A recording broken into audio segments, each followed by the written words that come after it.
श्रीमती इंदिरा गांधी जी, उन्होंने लोकतंत्र का हत्या किया था, संवैधानिक संस्थानों पर ताला लगाया था, अपने सुपुत्र के मदान्ध व्यवहार से प्रभावित होकर देश में आपातकाल की घोषणा की थी। आज गांधी परिवार के वंशज हैं बहादुर शाह जफर की भांति काम करने वाले श्रीमान राहुल गांधी जी, श्रीमान लालू प्रसाद यादव जी। क्या किया उन्होंने? नारा लगाते थे, जय प्रकाश का है संदेश, युवक बचाओ अपना देश। अपने अपरिपक्व बिना मेरिट के राजकुमारों को जबरदस्ती राजनीति में थोपने का काम किया। आप हैं तो पत्रकार, लेकिन मालूम है ना, इंदिरा जी ने पत्रकारों पर भी बड़ी अत्याचार किया था इमरजेंसी में। लगता है आप भी काला भूषट पहन के आक्रोश व्यक्त कर रहे हैं। तेजस्वी यादव तो कहीं जाते होते हैं नहीं, होटल में बैठ के, घर में बैठ के, एसी में बैठ के ट्वीट कर देते हैं। तेजस्वी यादव लीडर ऑपोजिशन के भूमिका में कम, ट्विटर बॉय की भूमिका में ज़्यादा हैं। राघोपुर से 2025 में विधानसभा का चुनाव हार जाएंगे। आने वाले विधानसभा चुनाव में आम आदमी पार्टी और अरविंद केजरीवाल जी का काला खेल समाप्त होने जा रहा है। राहुल जी पहले बढ़िया से संविधान को पढ़ें। संविधान जैसे पुण्य पुस्तक को जिस महापुरुष ने देश को समर्पित किया, श्रद्धेय अम्बेडकर जी ने, उनको भारत रत्न का सम्मान कांग्रेस पार्टी ने नहीं दिया। इस समय हमारे साथ बातचीत करने के लिए मौजूद हैं युवा चेतना के राष्ट्रीय संयोजक रोहित कुमार सिंह जी। रोहित जी, सबसे पहले हमारे चैनल में आपका स्वागत है। बहुत धन्यवाद, नमस्कार। आप बिहार से आते हैं, जयप्रकाश नारायण की धरती से आते हैं, और आज आपके शरीर पे काला जैकेट है, क्या वजह है इसकी? देश में आज के दिन ही तत्कालीन प्रधानमंत्री जो 1975 में थीं, श्रीमती इंदिरा गांधी जी, उन्होंने लोकतंत्र का हत्या किया था, संवैधानिक संस्थानों पर ताला लगाया था, अपने सुपुत्र के मदान्ध व्यवहार से प्रभावित होकर देश में आपातकाल की घोषणा की थी। इसलिए आज काली जैकेट पहनकर हम भी देश के आम नागरिक होने के नाते, नौजवान होने के नाते अपना आक्रोश, अपना क्रोध कांग्रेस पार्टी के प्रति और उस समय की प्रधानमंत्री इंदिरा गांधी जी के प्रति व्यक्त करने का प्रयास कर रहा हूँ। आप चुनाव के समय भी, आप जैसे कि आपका मंच है युवा चेतना, युवाओं में चेतना जगाने के लिए आप पूरे देश भर में भ्रमण कर रहे हैं, युवाओं से मिलते हैं, लेकिन क्या नतीजा रहा कि इस बार युवा कहीं ना कहीं बीजेपी का साथ नहीं दिया? चुनाव में सीटें काफ़ी कम हो गई हैं। ऐसा है, देखिए, देश का नौजवान प्रधानमंत्री मोदी जी के साथ खड़ा है, पूरी ताकत के साथ खड़ा है, पूरे उत्साह के साथ खड़ा है। हम किसी पॉलिटिकल पार्टी के मेंबर नहीं हैं, फिर भी देश की प्रगति को देखते हुए, देश में विकास की जो नई गाथा लिखी जा रही है, उसमें जो सबसे बड़ी भूमिका है राष्ट्र रक्षक, जननायक, लोकनायक, गरीबों के मसीहा नरेंद्र मोदी जी के व्यवहार को देखते हुए हम सब लोग मोदी जी के समर्थक हैं। देखिए, 25 जून को 1975 में इंदिरा गांधी ने इमरजेंसी इम्पोज कर दिया। जयप्रकाश नारायण नहीं होते तो क्या इस देश को दूसरी बार आज़ादी की लड़ाई में सफलता प्राप्त होती क्या? मैं बिहार का रहने वाला हूँ, बिहार में छपरा का रहने वाला हूँ। जयप्रकाश जी छपरा में सिताब दियारा में पैदा हुए। जयप्रकाश नारायण ने नौजवानों को संगठित किया, एकजुट किया और देश में एक बड़ी लड़ाई हुई। किस प्रकार से कांग्रेस पार्टी ने इस देश में अनकॉन्स्टिट्यूशनल कार्य करने का प्रयास किया, डेमोक्रेसी को कुचलने का प्रयास किया। आज गांधी परिवार के वंशज हैं बहादुर शाह जफर की भांति काम करने वाले श्रीमान राहुल गांधी जी। राहुल जी किस प्रकार की बात कर रहे हैं? आपको मालूम है, आपातकाल की मुख्य लड़ाई परिवारवाद, भूख, भ्रष्टाचार, भय, सरकारी संस्थानों के दुरुपयोग के खिलाफ लड़ी गई थी। क्या हुआ देश में? कांग्रेस पार्टी तो परिवारवाद के समुद्र में डूबी हुई थी। जो लोग कांग्रेस के खिलाफ आदरणीय जयप्रकाश नारायण जी के सिपाही के रूप में लड़ाई लड़ रहे थे, बिहार के भूतपूर्व मुख्यमंत्री श्रीमान लालू प्रसाद यादव जी, क्या किया उन्होंने? नारा लगाते थे, जय प्रकाश का है संदेश, युवक बचाओ अपना देश। नौजवानों का कत्ल करके अपने अपरिपक्व बिना मेरिट के राजकुमारों को जबरदस्ती राजनीति में थोपने का काम किया। यही आरोप था ना इंदिरा गांधी के ऊपर, बेटा को बढ़ाने का, परिवार को बढ़ाने का, देश भर के बड़े बड़े लोगों के संतानों को राजनीति के मुख्य धारा में आगे लाने का। लालू यादव ने क्या किया? लालू यादव से पूछिए ना जा करके, देश की जनता जानती है, बिहार की जनता पूछ रही है लालू जी से बार बार। अरे भाई, आप जेपी सेनानी कहते हैं अपने आप को, आपातकाल के खिलाफ आप लड़ाई लड़े। क्या था जेपी का सपना? गरीब की झोपड़ी से निकालकर लालू प्रसाद यादव जी को छपरा से 1977 में सांसद बनाकर जेपी ने दिल्ली भेजा। इसीलिए भेजा कि नॉन मैट्रिक बेटा को राजकुमार होने के नाते, जैसे इंदिरा गांधी ने अपने संतानों को आगे बढ़ाया, लालू जी आप भी बढ़ा दीजिएगा। आज परिवारवाद के खिलाफ, देश में लोकतंत्र को कुचलने के प्रयास के खिलाफ, देश को भय, भूख और भ्रष्टाचार के समुद्र में धकेलने के खिलाफ देश का नौजवान काला पत्ता बांधकर आक्रोश व्यक्त कर रहा है। हमने तो काली जैकेट ही पहन ली है, आपने भी काला शर्ट पहना है। ये तो लगता है संजोग नहीं है। नहीं, ये संजोग है। आप हैं तो पत्रकार, लेकिन मालूम है ना, इंदिरा जी ने पत्रकारों पर भी बड़ी अत्याचार किया था इमरजेंसी में। लगता है आप भी काला भूषट पहन के आक्रोशी व्यक्त कर रहे हैं। अच्छा रोहित जी, एक बात है कि जेपी आंदोलन से कई नेता निकले।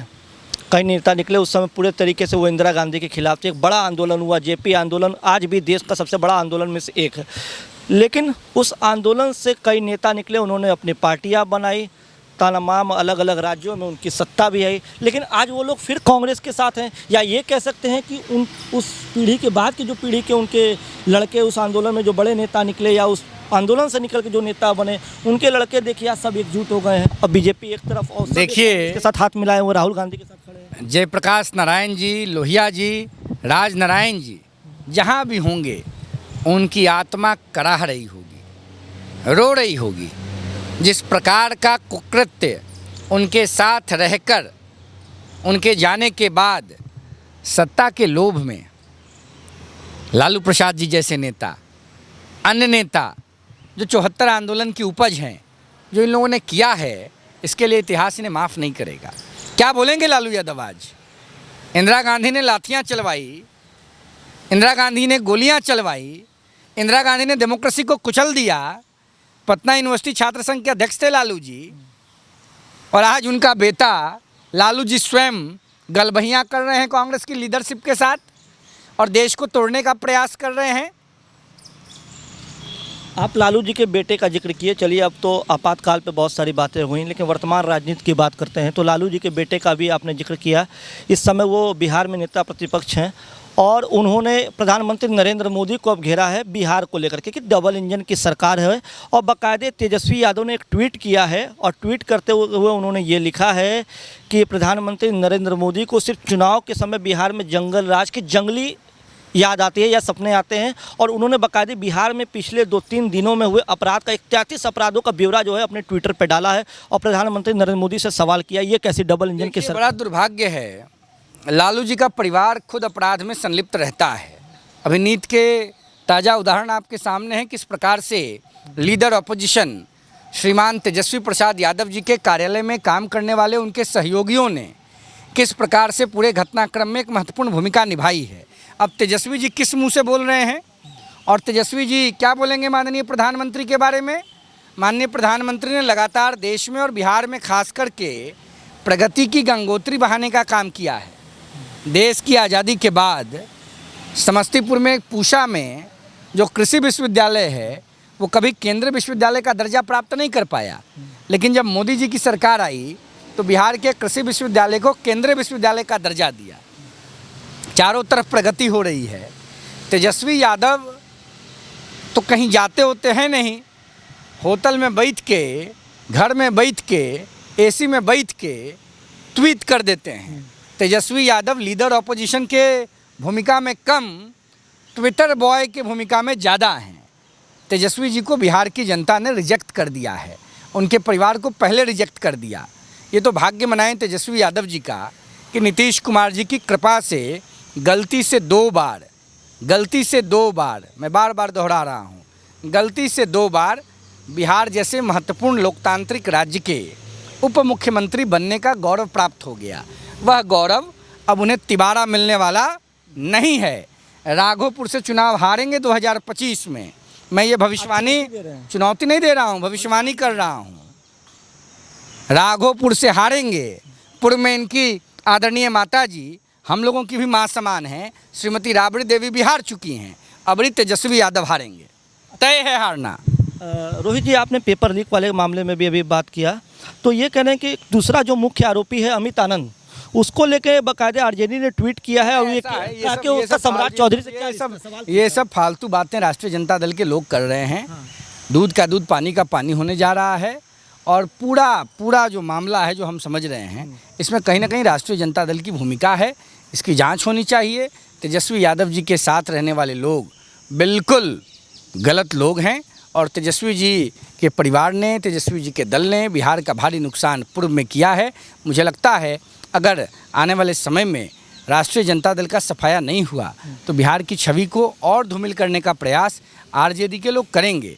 लेकिन मैं आज आपको बता दूं, 2025 के विधानसभा चुनावों में 25 सीटों के नीचे तेजस्वी यादव जी का गठबंधन, उनका दल को जनता ने समेटने का मन बना लिया है। तो लालू यादव अपने जीते जी अपने बेटे को जो बिहार की सत्ता की कुर्सी पर काबिज करने का सपना देखे, वो मतलब पूरा नहीं हो पाएगा। लालू जी दीर्घायु हों, लालू जी चिरंजीवी हों, लालू जी का यश बढ़े, यह शुभाशीष हम उनको देते हैं। ईश्वर से प्रार्थना उनकी लंबी आयु के लिए करते हैं। परंतु मुझे लगता है कि लालू प्रसाद यादव जी नहीं देख पाएंगे तेजस्वी यादव को बिहार के मुख्यमंत्री के रूप में शपथ लेते हुए।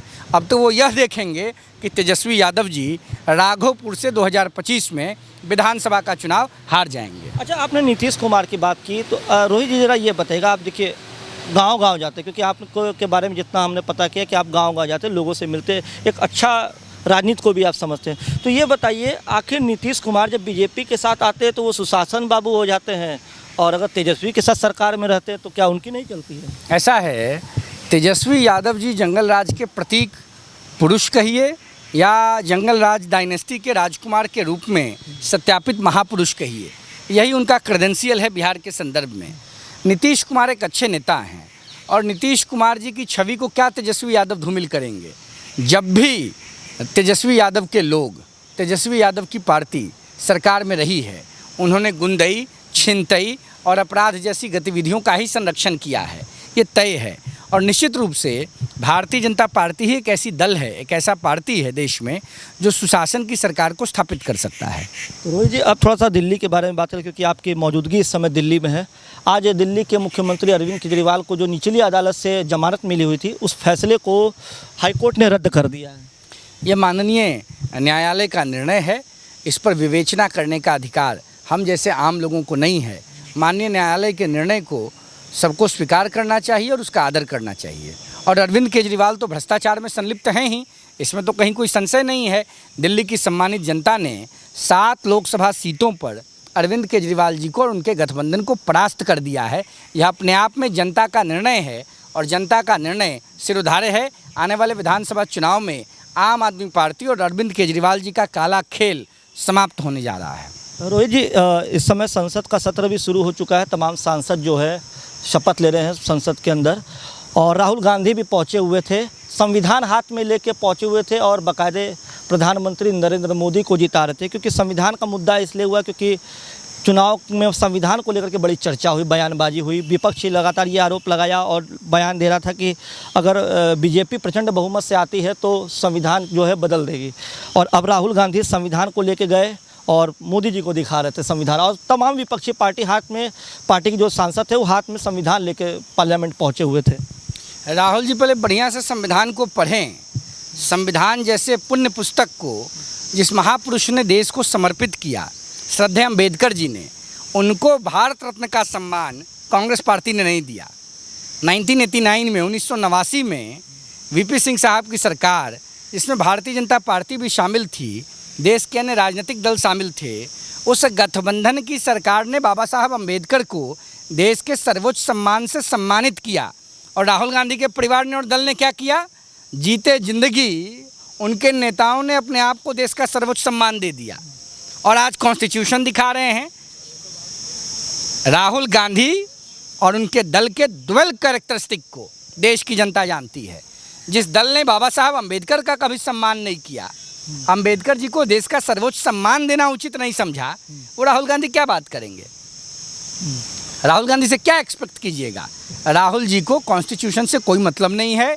देश के प्रधानमंत्री आदरणीय मोदी जी के नेतृत्व में उनके प्रयासों से देश का संविधान और देश का पिछड़ा वंचित वर्ग 100% सुरक्षित है। तो ये हमारे साथ रोहित सिंह थे, जो राष्ट्रीय युवा चेतना के जो है राष्ट्रीय संयोजक हैं।